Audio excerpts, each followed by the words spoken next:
जो इन शरीर इंद्रियों में से ऊपर नहीं उठता है उसको संसार में दुख भोगना पड़ता है, रोना पड़ता है। इंद्रियों से छूटो, नौ दरवाजा से छूटो, देखो कितना सुख मिलेगा। गुरु महाराज कहते हैं तन नौ दरवाजा अति मलिन उठामा त्यागी चरो दशम द्वारे सुख देखो रे भाई।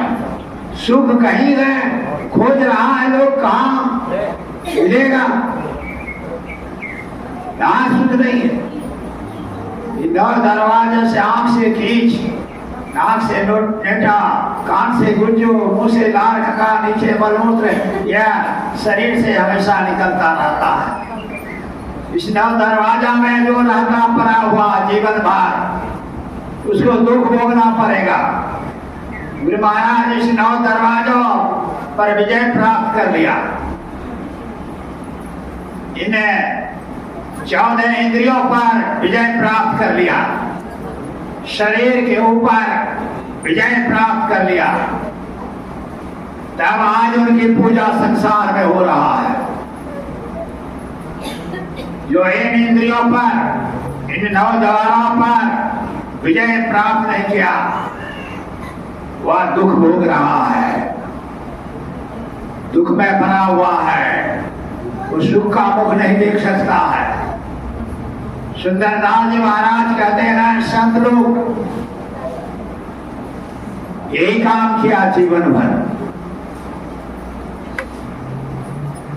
सुंदरदास जी महाराज कहते हैं पर धन हरे, पर निंदा करे, पर त्रिया को राखे घर माय,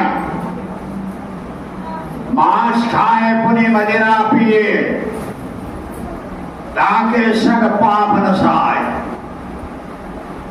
कितना विचित्र बात है।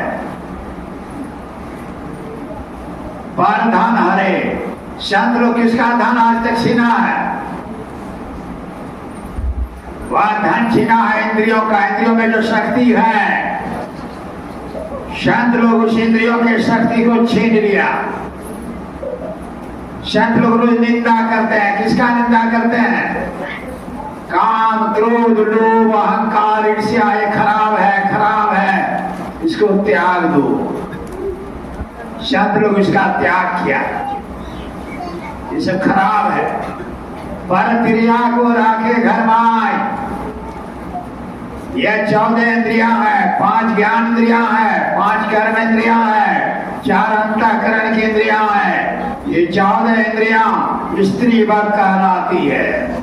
इन 14 इंद्रियों पर गुरु महाराज विजय प्राप्त कर लिए। संत लोग इसे 14 इंद्रियों पर विजय प्राप्त करते। मांस खाए पुनि मदिरा पिए, ताकि संग पाप नसाए। मांस कहते हैं चंद्रमा को। संत लोग समाधि में बैठते हैं, अपने अंदर में चांद को देखते हैं, उस सोमरस को पीते हैं। बाहर का मदिरा नहीं, ये अंदर का परमात्मा रूपी मदिरा को पीते हैं। और ऐसे संत अपने अंदर में जो ध्यान करता है, उनका संग में जो लग जाता है, उसका पाप नष्ट होता है। अकर्म करे, कर्म सब त्यागे, ताके संग मुक्ति संशय नाय। संत लोग अकर्म सब जितना है अकर्म करते, कर्म जितना करना है कर्म को त्याग देते हैं। कौन सा कर्म को त्याग देते हैं? कौन सा कर्म को करते हैं?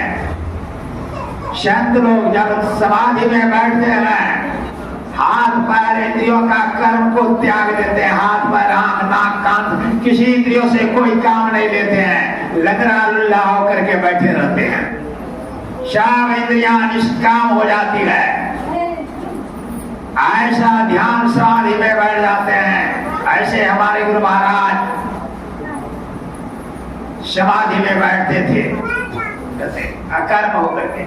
ऐसे संतों का सानिध्य होने से कहते हैं दान जो है वह सारा कर्म का पाप नष्ट हो जाए। कर्म करे, कर्म से करते सुंदर कहे ऐसी रहनी जो रहे सो संत सदगुरु कहावे। इस तरह से समाधि में ध्यान करता है जो, वही गुरु होता है, सदगुरु होता है। ऐसा ध्यान करने वाला सुंदर। और सब उजी उजी मरी जाए। और संसार में जितने लोग हैं, जन्म लेता है, मर जाता है, कितना बार जन्म लिया, कितना बार मर गया, ठिकाना नहीं। हर जन्म का कर्म सबके माथे पर है। यह कर्म का